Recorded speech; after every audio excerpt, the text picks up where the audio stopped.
April 2003, southern Iraq. Just a few hundred feet above a British convoy, an American A-10 tankbuster aircraft begins circling.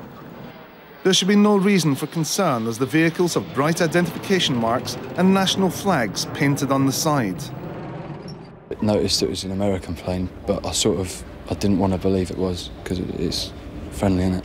Only 50 feet above the ground on a perfectly clear day, the A-10 attacks, then circles to prepare for a second run. When I saw the pilot's face the second time he come round, I spotted it was an A-10. And yeah, it was a bit hard to, I don't know, it was weird. Inexplicably, the plane attacks again. Trooper Finney is injured and his friend, Lance Corporal Matty Hull, killed. One soldier in his unit called the pilot a cowboy. Another said, "My friends used to joke that it wasn't the Iraqis I had to worry about, it's the Americans." When on the face of it, the circumstances, if you've got good visibility in an aircraft which, like the A-10, is designed to do visual identification of targets, gets fairly close to the target as well, so it gives you plenty of time to look at it. On the face of it, these events should not happen. The British are angry because this wasn't the first time, and they now know that US pilots are routinely issued with what they call go pills, dexedrine amphetamines. There's a dream that's born when you're young and you want to be in that airplane, and then once you're in experiencing the thrill of flying, you can't ever get away from it. You want to be back there every moment that you can. Lieutenant Colonel Tom Heemstra was an Air Force Top Gun in every sense of the word. In a military career spanning 20 years, he flew over 3,000 hours, 15 combat missions, and reached the ultimate goal, becoming commander of an F-16 fighter squadron.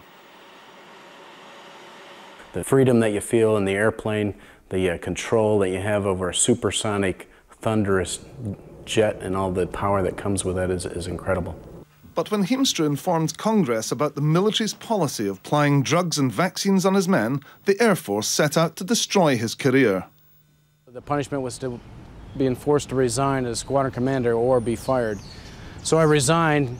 Of course, the congressman heard about that I was put in a position where I was punished in a violation of whistleblower laws. They asked me to come to Washington to testify. This time, the Air Force grounded him, and after a third trip to Washington, he was forced to retire. Heemstra began to write a book about the military's use of the anthrax vaccine, and in the process, he obtained his medical records. There, amongst a whole list of drugs, was dexedrine. I was kind of shocked, and then as I read those documents, I was even more shocked to find out the list of symptoms. You know, back then I was just a young gung-ho pilot, but now I think, you know, you put that all in a cockpit environment and under these kind of, in wartime conditions, and you go, I'm not sure that compounded these effects would be very good for a pilot who has having to make decisions of life or death that are affecting people on the ground in terms of life or death. Dexedrine is a Schedule II controlled narcotic, just below heroin and on a par with morphine and cocaine.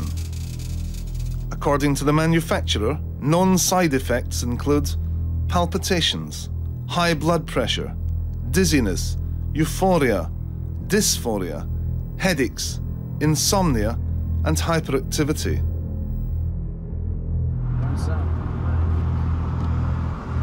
Normally prescribed for people suffering psychological problems, even driving a car can be a hazardous activity while under the influence. But imagine that car was an adrenaline-pumping $40 million combat aircraft flying at twice the speed of sound.